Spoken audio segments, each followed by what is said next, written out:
kyllä sanon, otan pönötysasennon ja sanon virallisesti, että minulla on kunnia toivottaa lavalle SAK:n puheenjohtaja Lauri Lyly.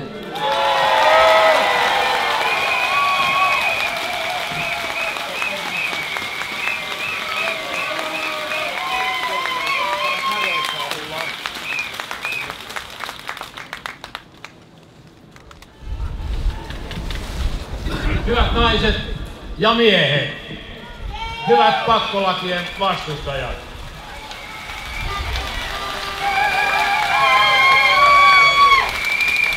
Suomea rakennetaan sopimalla, ei pakolla.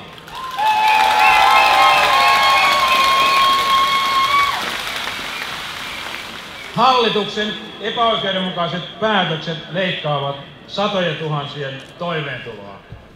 Erityisesti päätöksistä kärsivät raskasta vuorotyötä tekijät, julkisen sektorin ja palvelusektorin työntekijät, joista suurin osa on naisia.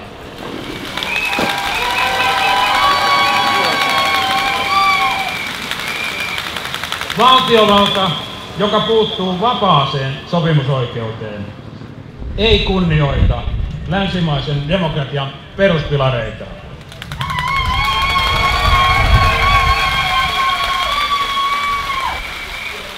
Sipilän hallitus on vakavalla tavalla lähtenyt rikkomaan liittojen jäsenten ja palkansaajien oikeutta sopia työehdoistaan työehtosopimuksilla.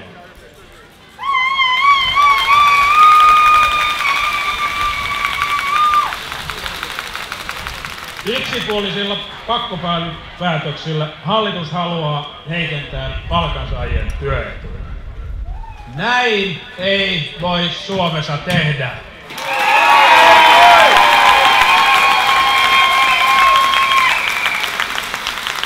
Ammattiyhdistysliike pitää tiukasti kiinni itsenäisestä sopimusoikeudestaan.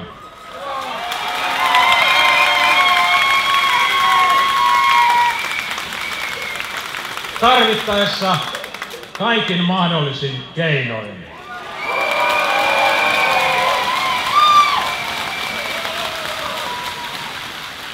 Olkoon tämä perjantaipäivä osoitus siitä. Olemme satojen tuhansien ihmisten voimalla kertomassa hallitukselle täällä ja ympäri Suomea, mitä mieltä olemme.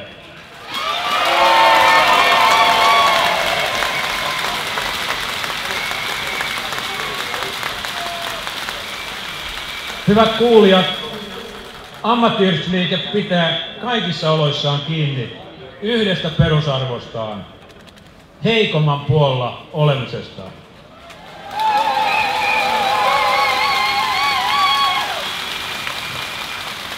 Aiheellisesti voi kysyä, rokottaako hallituksen politiikka enemmän esimerkiksi työttömiä kuin rikkainta kansanosaa.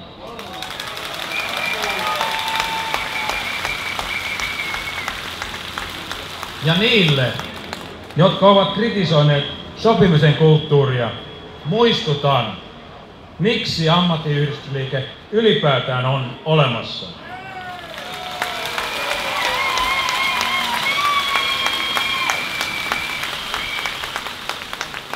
Kun yhdessä sovitaan työehdoista, turvataan myös niiden työntekijöiden työehdot, jotka eivät itse yksin sitä pysty sopimaan.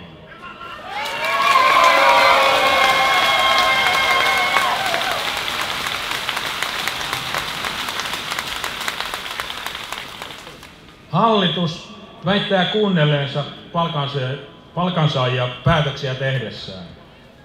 Epäilen, että hallitus ei ole kuitenkaan kuunnellut, mitä olemme sanoneet. Siksi toistan. Me emme hyväksy ylityökorvausten ja sunnuntaityöllisien leikkaamista.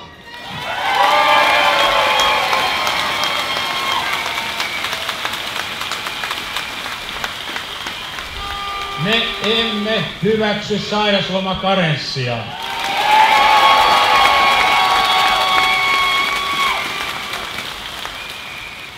Me emme hyväksy hallituksen yksipuolisia päätöksiä työaikoihin ja työaikojen heikennyksiä.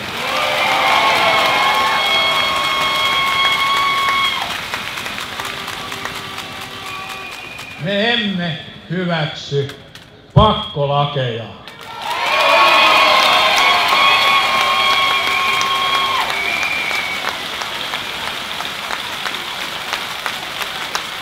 Toistan, me emme hyväksy pakkolakeja.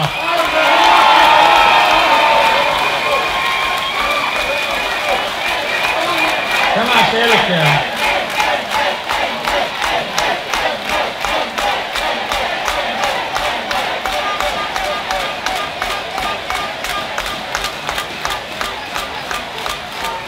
Tämän selkeän viestin me lähetämme tänään hallituksen ministereille. Palkansaajia syyllistää myös siitä, että emme ole saaneet mitään aikaa. Väite ei kestä päivänvaloa hetkeäkään. Palkansaajat, me kaikki olemme tehneet viime vuosina useita työmarkkinaratkaisuja, joilla on parannettu Suomen kilpailukykyä ja supistettu kestävyysvajetta.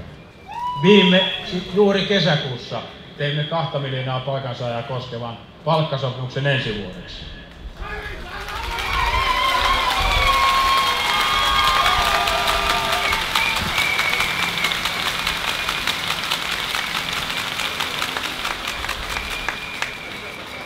Onko vastaavia tapahtunut hallituksen piirissä? Onko sote-uudistus maalissa? Entä kuntauudistus? Ei ole, vaikka vuosia on vatuloitu. Hallitus laittakoon vastuullaan olevat asiat kuntoon. Sen ei pidä tulla työmarkkinakentälle sähläämään ja rikkomaan sitä luottamusta, joka tarvitaan tuloksien aikaansaamiseksi.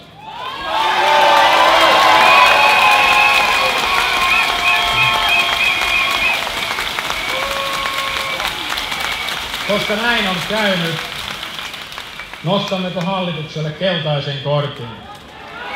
Nostamme.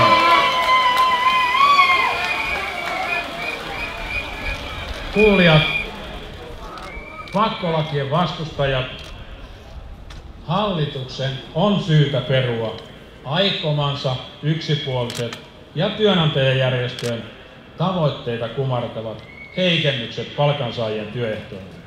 Vielä ei ole liian myöhäistä.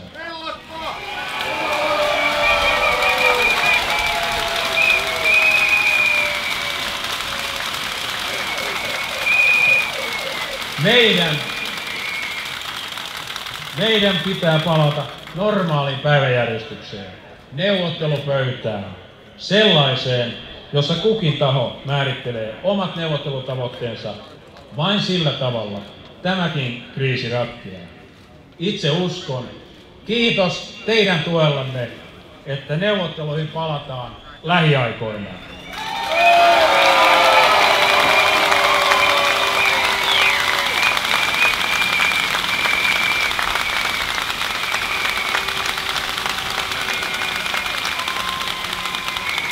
Hyvät ihmiset, sopimisen tielle, sillä Suomi on pärjännyt ja pärjää jatkossakin.